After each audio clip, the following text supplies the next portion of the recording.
basement was not a SCIF. It is not a secure area. And so at the point, if at that point in time he said, oh my gosh, I've got to call the archivist, I've got to call Secret Service somebody and get these documents taken away, perhaps he has this defense of acting as quickly as he knew about the documents. But I don't see where the willfulness is missing when he had those two. The element's pretty clear. He possessed classified documents. He held them in a non-secure area, and he did so knowingly. He knew he had classified documents in an unsecure area. Where is the willfulness missing?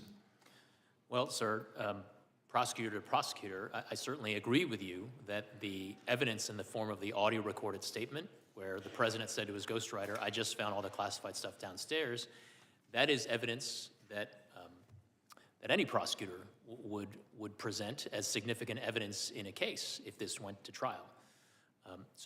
And reasonable jurors might well infer that President Biden formed criminal intent based on that piece of evidence.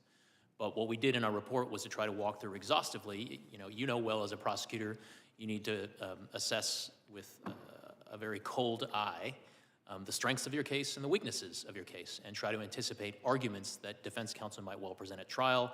And what we tried to do in our report was to walk through potential arguments that would be presented by defense lawyers at the president's trial, and to determine how, by our judgment, how jurors would receive and perceive the evidence presented, including but not limited to evidence relating to the president's memory gaps that were in various pieces of evidence that we assessed. So how do you overcome that recording where he says, I've got classified documents? He's 30 years in the Senate or whatever it is. He obviously knows how he has to treat classified documents.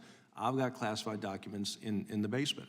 What is the defense to that? That it was a made-up recording, that it wasn't his voice, that everyone was wrong?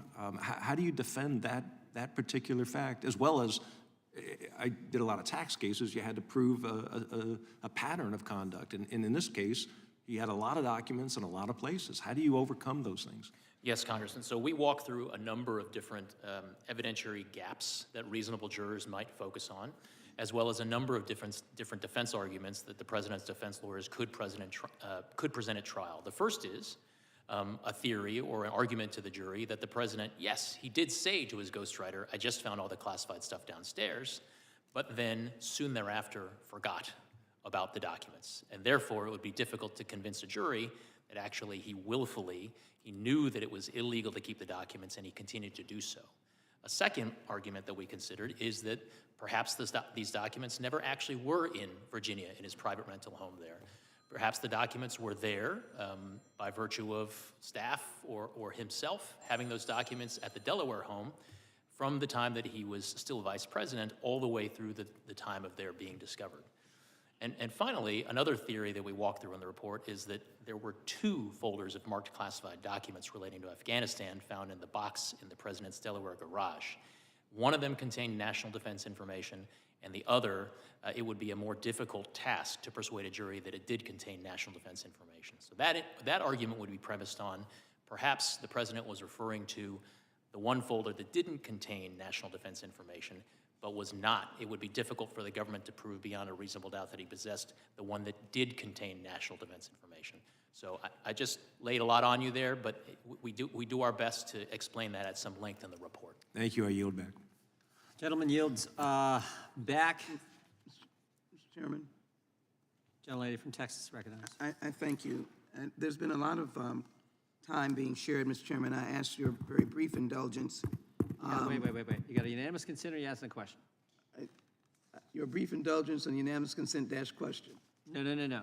You can do a unanimous consent request, but you don't get to get another round. Someone comes to yield you time, but I don't think they can do that because everyone on the Democrat side has taken their time. You know that I appreciate the gentlelady from Texas, but you don't get to go 2 rounds.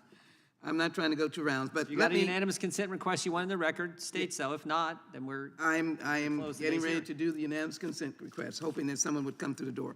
I ask unanimous consent. It can only be a Republican because all the Democrats have spoken. I ask unanimous consent that we add to the record as stated from page 1 of the executive summary. We conclude that no criminal charges are warranted in this matter. We would reach the same conclusion even if The Department of objection. Justice policy did not foreclose think the committee criminal knows what's charges in the against the sitting report. president. We I got ask the unanimous report. consent that that sentence be put in. Secondarily, I ask unanimous consent, and a Unanimous reference. consent to add something to the record that's already in the record, God bless you, we'll do it. Thank you. And I add, with the emphasis of Sheila Jackson Lee, it does not have. And I particularly ask that this be added to the record that Mr. Hur stated that Biden couldn't recall when his son Beau died. I add unanimous consent out of an article in Politico and indicate that there was no mercy given to Mr. Biden and no mercy given to him in the decision Without of this report. objection, so entered. Mr. Hur, even though there wasn't a question in there, do you want to respond to any of that? No, Chairman. All right. Mr. Hur, we want to thank you Thank for you. I being yield here back. today. And we wish the best to you and your family. This concludes today's hearing. We thank our witnesses for appearing before the committee today without objection. All members will have 5 legislative days to submit additional written questions for the witness or additional materials for the record. Without objection, the hearing is adjourned.